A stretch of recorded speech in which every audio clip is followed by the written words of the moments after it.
What does the war in Ukraine mean to us in America?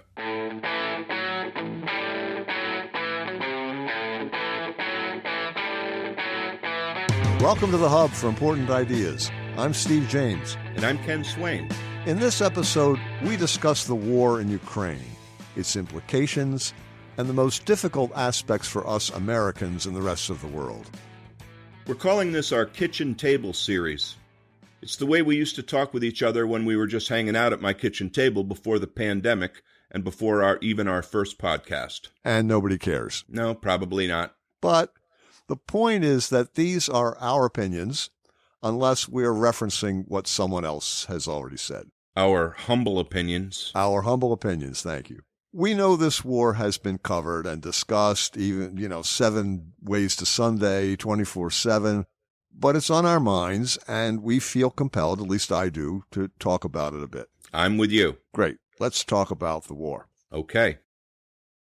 In our episode on war in December, Dr. Jerry Piven had this to say.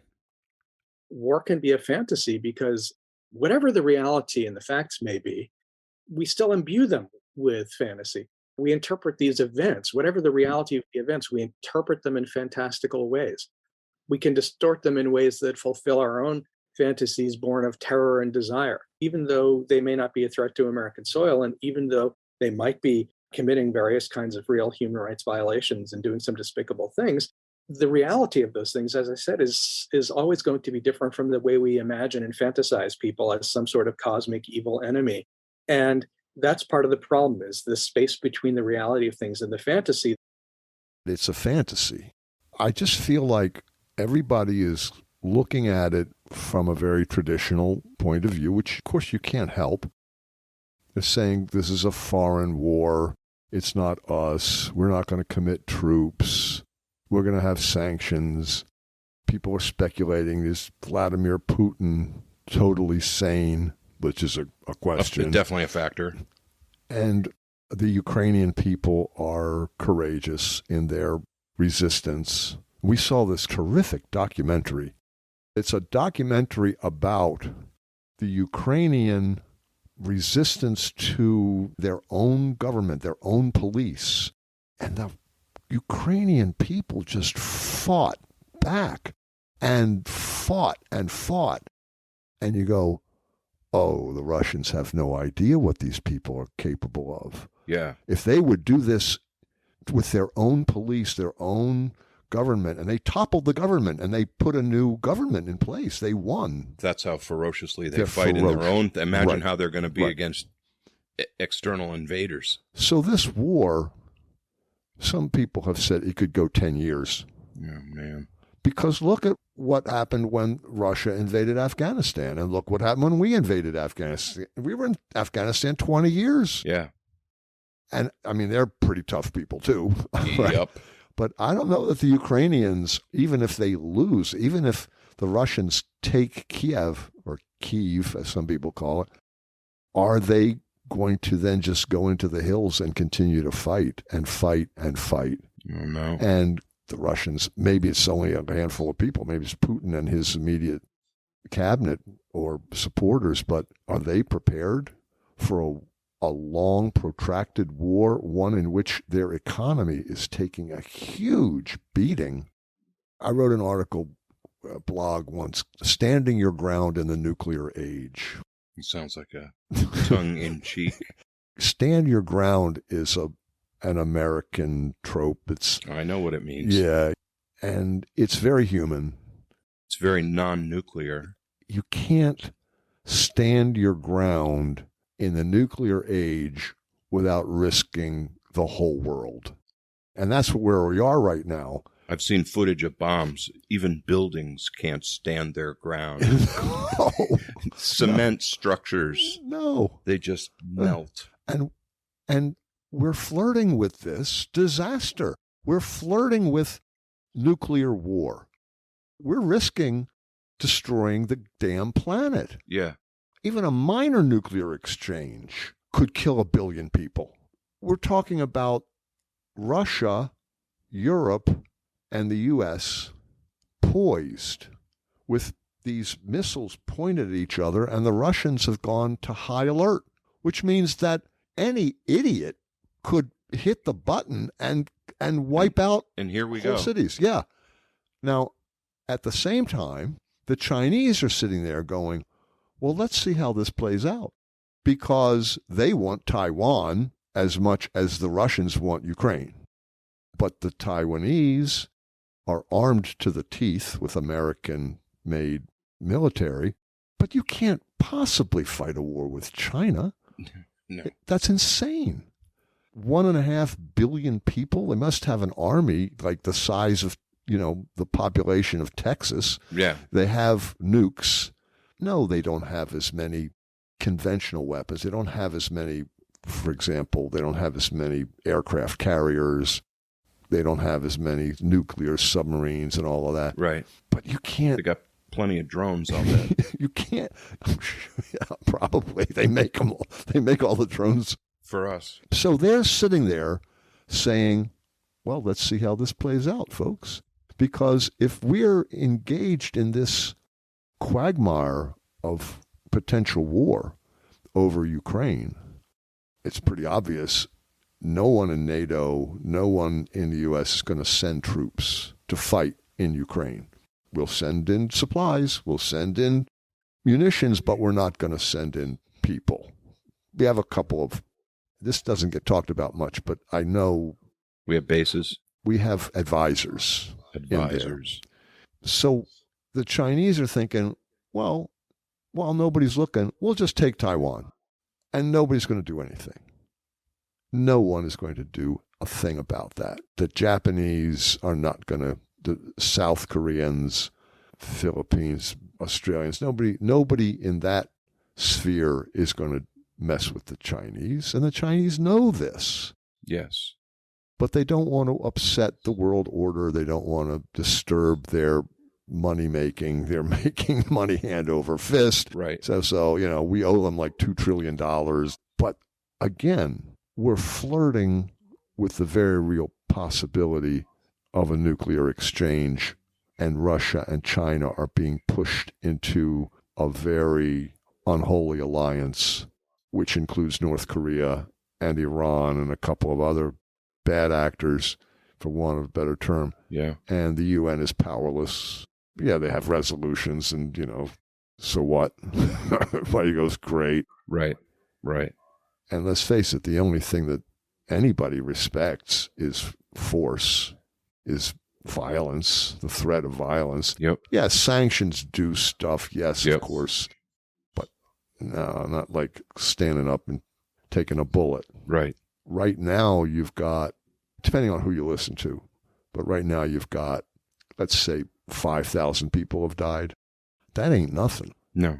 One death would be something. When it's 5,000, everybody goes, Right. what the hell? But Russians are dying. Ukrainian children are dying. It's not just soldiers. They're people they're fighting to defend their homes. They're fighting to defend their streets. Wow. It's going to go house to house in Kiev.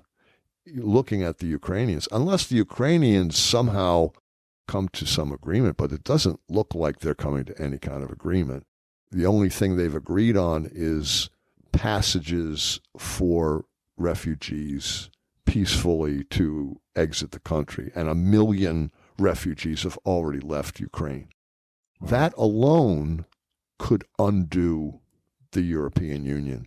When 2 million Syrian refugees came into Europe, it caused untold havoc with the political system. Brexit is a direct result of that. of the number of immigrants that were flooding England, and these autocratic governments that have sprung up in Hungary and Poland and Austria. They're a result of this influx of Middle Eastern immigrants. Well, now you've got refugees that have flooded Poland. That's not a small thing. No, this is major.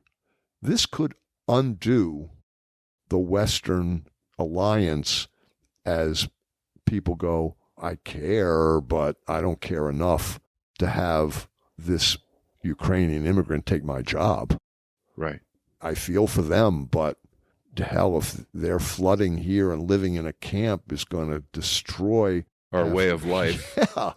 Yeah. Yeah. So you've got the threat of nuclear war.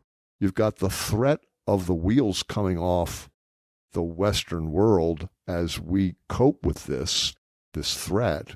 And I don't see a solution. I sit here and go, well, let's hope that so-and-so, Biden or somebody works this out. Macron in France, he's been very active in negotiating and all. But we really don't understand what the Russians are really about here. People are speculating, but we really don't know if they have legitimate grievances or they just have ambitions that they want Ukraine back. Russia and Ukraine together put out 30% of the world's grain. Wow. They feed a third of the planet with their agriculture. Ukraine was always called the breadbasket of Europe. Their wheat production is incredible. Wow. Well, what's going to happen to that? Are people going to start starving? And then you've got the whole problem with energy, the Russian oil and gas that fuels the energy needs of Europe. The U.S. is not dependent on them, and the U.S. is not dependent on their wheat. We grow wheat to export, and we're energy sufficient right now. Thanks to new technology, we have a surplus of oil, so we're kind of insulated from that. But we're not insulated from the potential banking crash that's looming on the horizon. We're not insulated from the recession, the worldwide recession that's going to result from this. So you've got three threats hanging over our heads. Nuclear war, which is just unfathomable. Right. The flood of refugees that's going to unhinge the European Union. And then what it's going to do to the economy of the world. Yeah. That's going to affect everybody. People are going to die just from that. Oh, yeah. Absolutely. People will die because if the Ukrainians don't plant their crops now, in the next month or so, right? This is the spring planting season, right? If they don't put them in the ground, they don't harvest in the fall. People starve. A lot of people starve. No. Not just Ukrainians. China depends on these guys for food, right? The ramifications are just horrific. And I don't believe the U.S. press is harping on that because I just get the feeling they're beating the drums for war. It just seems like they're on a war footing and they're pushing it. The Russians thought they were going to drive to Kiev and they thought it would be all over by now, but they met fierce resistance and blah, blah, blah. I feel like I'm watching a war movie, a Hollywood war movie, the way they're reporting on it. You're talking about our reporters. Our media. Yeah. Yeah, and I'm thinking, is anyone as terrified? Is anyone looking at this as the incredible threat that it is? I guess they are, but I don't hear not in the mainstream. I don't hear it talked about that way. It's probably bad for business, so they don't. That's what drives a lot of what you hear, right. You're right. I know I'm right. It is bad. You're right. It's bad for business. Why do we need to bother them? Let's keep everybody buying. I think China would have taken Taiwan by now if it wasn't bad for business. Yeah. Yeah. Very interesting article in the Times this past weekend. Friedman writes about the world is flat, the wired world we're in. And he's saying this is a wired war. Interesting. And he said Google Maps showed the Russian tanks on the roads because they wanted viewers to know where the traffic jams were going to be caused by the Russian tanks. Well, the whole idea that the fog of war and you can just bring your forces in and nobody's going to know, satellites see everything. Yes, they do. You can't hide tank movement anymore. War has changed dramatically. Fifth grade children now have the technology at their disposal to see tank movement. My son was saying there is a way to access cameras in cities around the world. I've heard of that. I don't know what it's called. I forget. It's called the next step in Big Brother. Well, he was looking at Traffic cameras. He's looking at the streets of the cities in Ukraine, and he's going, well, I don't see any Russian troops in there. Well, they all seem to be going about their business. Like, holy shit. God. You used to have spies, right? Yeah. Hunkering down in these cities with clandestine. And they would decide what portion of that top secret Right. top secret knowledge was going to be released to the citizenry. Right. And Right. now it's just like, Now your son is accessing the everybody cameras. on the planet has access to this. Yeah, this is crazy. It's crazy. But how do you fight a war under these conditions? That's what Friedman's saying. This is a wired war, folks. Social media has changed the rules of engagement. Yeah. And you got to think about that now. We not only are getting data from the Russian government and the Ukrainian government. One side is saying there are 500 dead, and the other side is saying there's 5,000 dead. They're contradicting each other. Yep.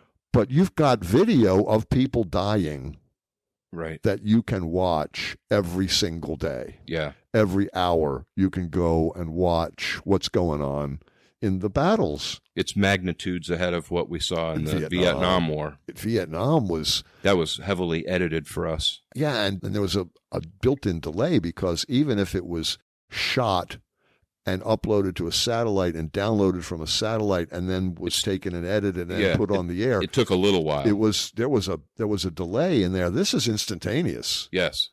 And it's unfiltered. Right. The filtering is something that you really have to stop and think about, because, like I said, it feels like we're on a war footing. Yeah. It feels... And war is horrifying. I mean, we're not built for it, man. No, we're not built for this. I still can't get through the first 30 minutes of Saving Private Ryan without looking away at times. I just have to look away. It's too horrific. Or later in the movie, in Saving Private Ryan, when they're listening, and here comes the tank, and you hear the tank clang, clang, clang, clang, clang, and you're going, oh my God, what are these guys with rifles going to do against this tank? Well, that's what's going on in Ukraine right now. They're not even soldiers standing up to these tanks. These are civilians. Regular citizens. Yeah, citizens who are tough as nails, but they're not... They're not tank tough.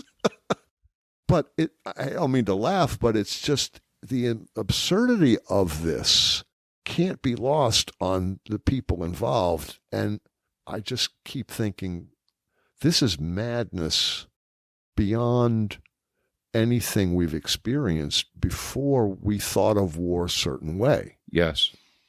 It was an Audie Murphy movie, it was Pork Chop Hill, whatever, John Wayne. It's turned into something radically different. But we don't know, is it for the better or worse?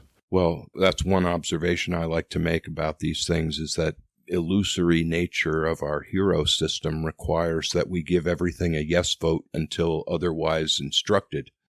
We just accept technology. We just welcome it in. Unlike the Amish, they look at every new thing and they decide if they're going to have it or not have it. Yeah. I always thought that was quaint and silly until I really thought about it. And how the heck do you know that it's going to be fine? And I mean, 50, 100 years from now, they're going to talk about the kids. Jonathan Haidt already charts the skyrocketing suicide rate to the year that the iPhone was put in the hands of teenagers. Wow. He's got a graph. You couldn't see this coming? But think about what Jerry Piven was saying to us, that it's a fantasy. It's people who are living in a fantastical world in which war is this heroic effort, and it's not logical, it's not rational, it's emotional, it's based on illusions that are unreal. And I'm wondering, just spitballing, do the cameras and the satellites remove some of the illusion, remove some of the fantasy? So we're not just sitting there going, oh, the heroic Ukrainians are fighting those bad Russians. Oh, and some of the Russians are throwing down their weapons, and there's hope for the Ukrainians. And we're going, yeah, it's like a movie. Or a video game. Like a video game. Yeah. Right, like a video game. And yet, some of the fantasy has been removed. It's Yeah. not as glamorous and glorious No. and heroic. It's people getting slaughtered by unconscionable use of the most lethal technology. Yeah. And you got to be really careful when you say war is 100% fantasy. You really can't say that to somebody who lost children. No. That's just not right to say that to them. They're damming up their grief. I mean, you just say it was all for nothing. That's, in a way, not fair to them. Yeah, think about when Trump was running for president in 2016 and Hillary Clinton, the Democrats, brought onto the stage at the convention the Gold Star family. Do you remember this? No. A Gold Star family is a family that lost one of their members in war. Okay. And this family lost a son. And they were from the Middle East. I don't know if they were from Iraq or Iran or where they were from, but anyway, their son enlisted in the army and he went and fought and he died. Okay. And the Democrats bring him up on the stage and they're waving their flags and these people are speaking about how much they love America and they made this incredible sacrifice and everyone applauds them for their sacrifice. Yep. They go, right, wonderful. And the Democrats are doing this on purpose because most people look at the Republicans as tougher in wartime than the Democrats who are more wishy-washy. So it's a little bit of a show. It's a bit of a show. And they asked Trump about it, and he says, well, if I were president, their son would be alive today because I wouldn't have sent him to fight in this stupid war. People flipped out. They flipped out. That's the point that I'm trying to make.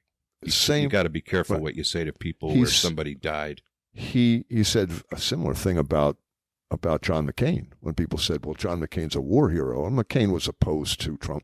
And Trump said, well, I prefer my heroes not to have been captured, not to have gotten themselves captured. And he has a point.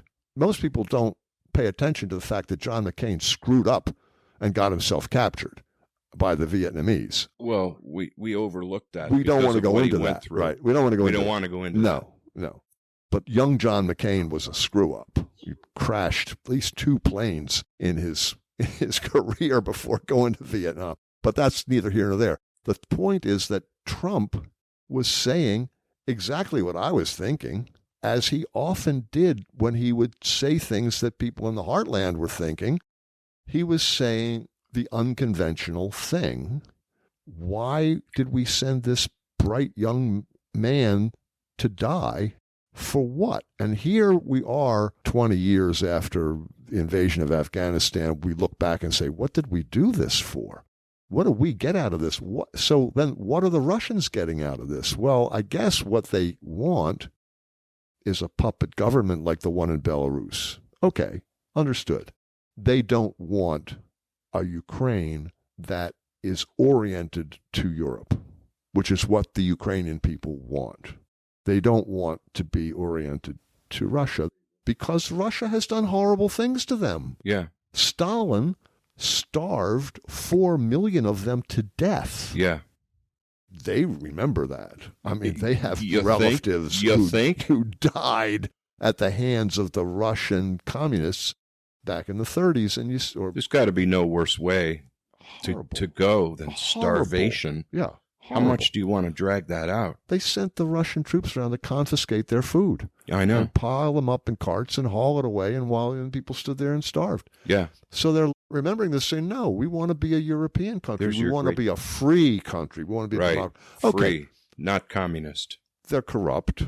This is not news. Their idea of democracy and our idea of democracy is a little different.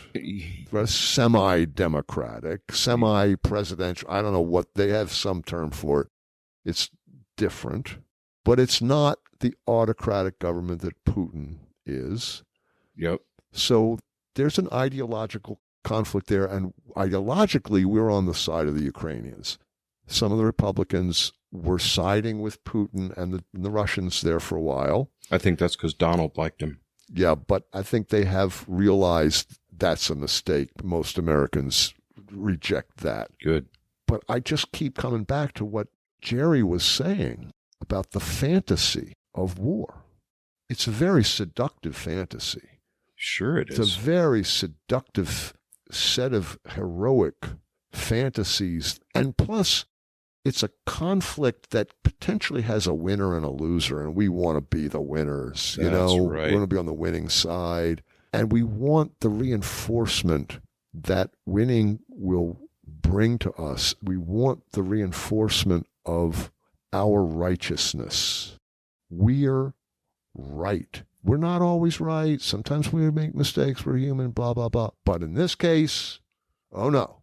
In this case, Putin is evil. He's Hitler.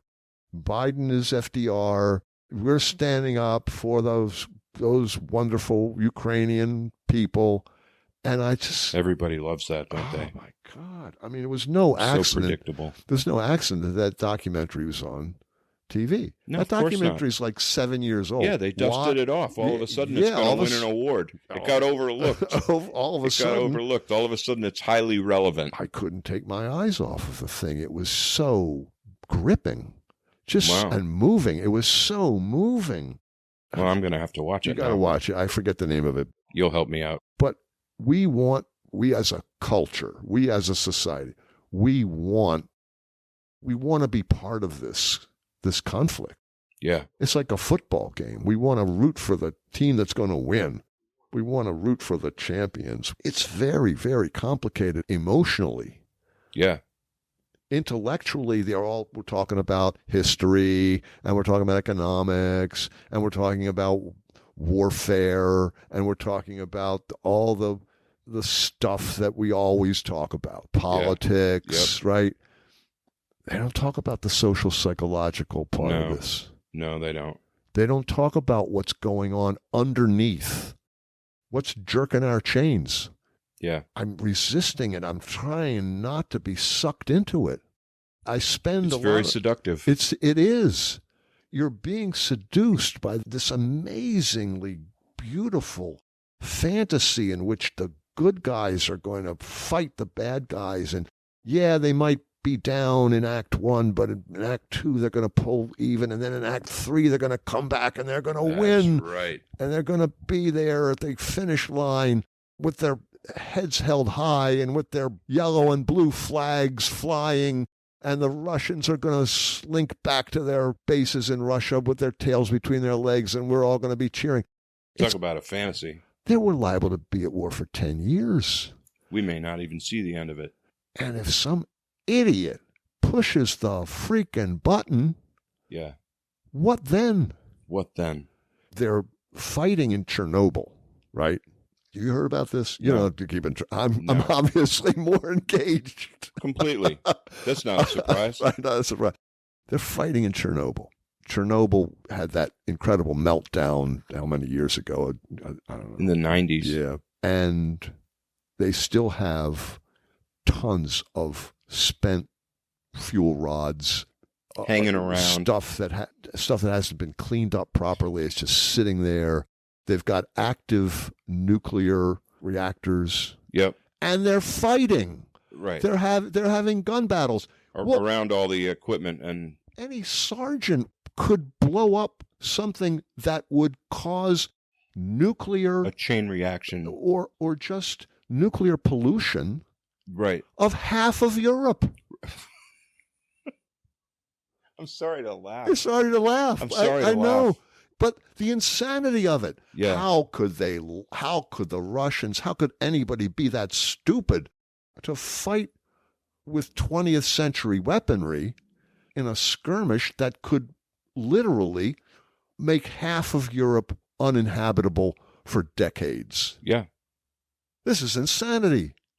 It's the height of insanity. So much of the modern world is the height of insanity that when we started talking, you said, I'm having trouble getting my old spunk and energy.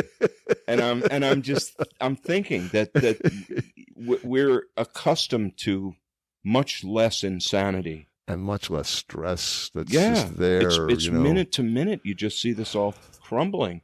And it's very disquieting. If Trump gets reelected, we're going to have 4 more of this stress. Then you're going to have civil war in the streets, I think. And is Trump going to side with Putin? Yeah, of course he is. Yeah. They're buddies. Yeah, well, because he owes them money. He owes the Whatever- oligarchs money. Whatever the reasons. Biden went after the oligarchs. I mean, Can't do that. Well, yeah, I mean, big time. And the Republicans, some of the Republicans are cheering him on. Like get their yachts, that kind of nonsense. But All of this stuff threatens to expose the fictional nature of the hero system. there you go. And you're not allowed to do that. And the fictional nature of the humanly constructed system that we find ourselves in, where this thing is extremely fragile. Yeah. And we've talked about this. The Barzun is telling us very plainly, look, we're in a 100-year cycle here, a 100-year era of decadence. Yeah. We're 100 years into it, basically. Yeah. And he guesses there's another 100. And he's saying there's another 100. Before something new emerges, whatever that's going to be. What Dan Lichty is saying is, this is the world. You're not going to change it. No. This is the world. Accept it. Work toward, what does he call it? Human flourishing. Thank you. What a wonderful word. Amazing phrase. It's so hard because we're going along, we're saying, oh, yeah, we had these wars in Afghanistan and in Iraq, but come on. It's like when Dan talks about invading Grenada. It's like, okay, fine. What was the Taliban going to do to us? Right. But did the Taliban roll any tanks down Main Street? No. Did the Iraqis do anything to us? No. And could they do anything to us? Maybe they could put a terrorist on an airplane with a box cutter, but come on. But Russia, with nukes, with this gigantic army, well-trained, well-equipped army. They can do stuff to anybody they want. Anybody. And they're united with China. And now they're going to form an axis with North Korea and Iran and whoever else. And you're saying, whoa. This sounds like it could be problematic. It sounds scary as anything. So Dan is saying, well, accept the world that you're in. Well, what it did to me when Russia invaded, I thought human nature had gotten beyond 19th century warfare, and it hasn't. Nope. Jack Moscow is 100% right about our species. So was my cousin David. There you go. Yeah. So And we're talk the about same. two guys on the opposite extremes of the political spectrum. That's how you know when something's true. Yeah. When people are triangulating around it from all different points of view, and they're going, we may not agree on much, but we agree on that. So Dan is saying this is the world, and I don't want to live in this world. No. I don't want to live in a society of severely flawed people who are capable of this kind of violence at the drop of a hat. Yeah. We're looking at the wholesale slaughter of thousands of Ukrainians and the displacement of millions of Ukrainians. How many more? Another 1 million, 2, 3 million? How many Ukrainians are going to flee that country to escape this wholesale slaughter? And how long is this war going to go on? Right. Risking nuclear war. And we're saying, boy, I thought human beings were better than this, and they're not. No. What a freaking disappointment I that know. is. When I first was introducing Dave to the ideas of Ernest Becker, and you and I are all like, we're going to help change the world with these ideas. And he's looking at me, and I can tell he's just, this, my little idealistic cousin. He's such an idealist. He hasn't even got 1 foot in reality. Pat him on the head. Here's a cookie. Yes, here's a cookie. You go off and make your TV show Perspective. You go. That's a good idea.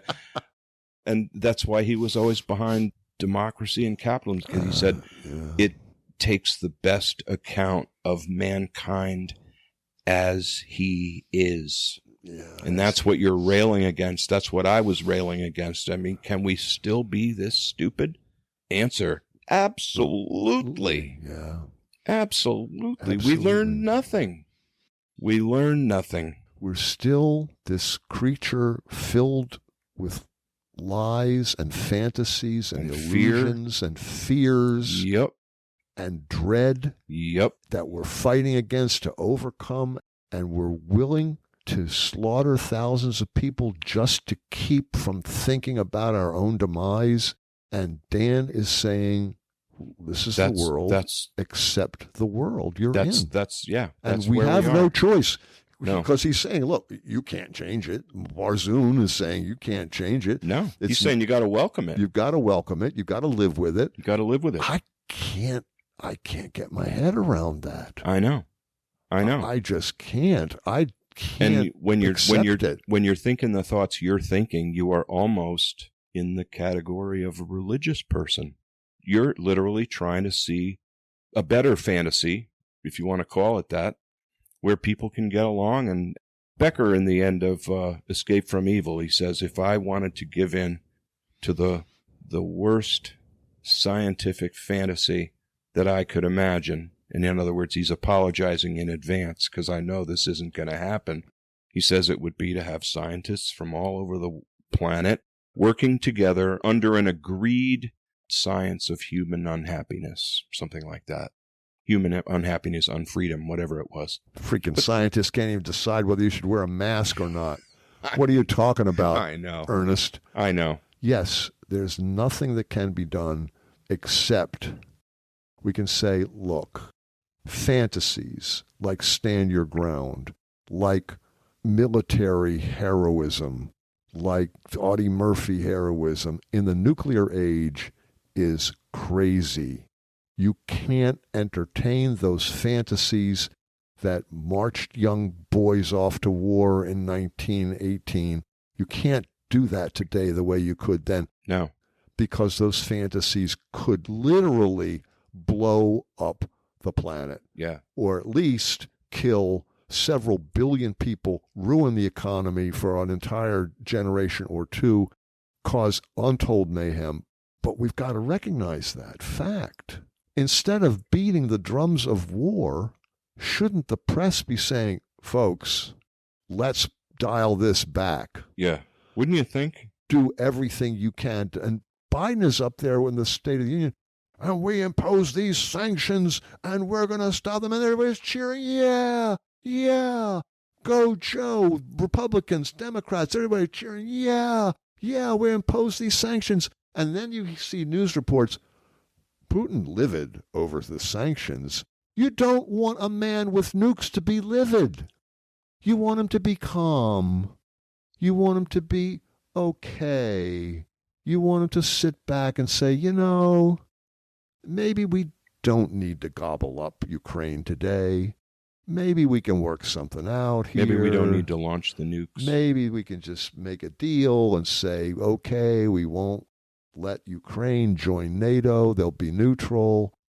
And people are saying, no, Ukraine is a free country. They can be part of NATO if they want to be part of NATO. And well, I heard somebody say that Putin is he's building his immortality. He's building his immortality. I know. He wants to be remembered. I know. People are saying that. Who knows? They don't know Putin. Nobody knows what Putin's thinking. I know. Who the hell knows? I know. Everybody's speculating on that. But, God, come on, folks. Can we just get away from these tried and true fantasies that, they make you feel good in the moment, temporarily, but in the cold light of day, you sit and look at it and go, what are you doing but stoking the fires of war and hardening the hearts of the Russians that you want to feel kindness, tenderness toward their fellow Europeans, the Ukrainians, who most Russians have very favorable views of Ukrainians, and most Ukrainians have a favorable view of Russians as a people, but Ukrainians don't want to be dominated. Well, okay, the Russian people understand that, but we're poking the bear. Yeah. And we're saying, we'll poke the bear some more. This is fun. We feel like we're tough guys. We get a reward. We get an emotional reward. You get an adrenaline hit. You get a hit from poking the bear. Yeah. Oh, yeah, man. You do. No. Don't do it. So you have to go up to 30,000 feet to be able to see the benefit of looking out for human flourishing. As long as you're down close to the conflicts and close to the silliness and the deception, you can't remember that, oh yeah, we are all the same biological entity. Oh yeah, it probably would be good if we continued to exist here, you know? It's so hard. Yeah. But think about what Jerry Piven was saying to us. I don't want to eliminate any kind of possibility of optimism or possibility of humanity ever being compassionate. There are people who are genuinely compassionate out there. There are people who are ardently working for the good of humanity that in ways that don't involve demonization and othering and slaughter. There are all sorts of, really amazing trends among young people where they're doing great stuff for the environment and bringing people together and really trying to combat this sort of adversarial violence. Lots and lots of people who really do care, and they're not caring in a way that demonizes and vilifies and destroys others. They're really amazing people out there who are doing incredible things for humanity and the environment. So there is, I think, cause for some optimism that there really is compassion out there, and there really is a loving perspective that isn't just self-righteous and vengeful. Now, is there hope that we're not going to destroy ourselves? Is there a legitimate, reasonable hope that the people out there committed to this kind of compassion are going to win out against the violence and the self-destructiveness? And I think there is some reason to have a certain amount of, at least not unrealistic, but hope and esteem for so many amazing people in the society who are enduring injustice and enduring our inhumanity to each other and somehow managing to survive with the capacity for love and compassion. I find that incredibly amazing. So yeah, there is a reason to think that human beings are capable of really just truly appallingly humane acts toward one another. Important ideas, Steve. Folks, join us next time. Like us on Facebook. Please recommend us to your friends. You can find us at www.thehubforimportantideas.com. And support us on Patreon at www.patreon.com/thehubimportantideas. We are 100% listener supported. And please check out our documentary video series, Conversations with Solomon, Exploring Human Motivation, now on YouTube. Thank you for listening to The Hub for Important Ideas. I'm Steve James. And I'm Ken Swain. Stay safe, everybody. Stay well. This has been a Contemporary Heroism Initiative production.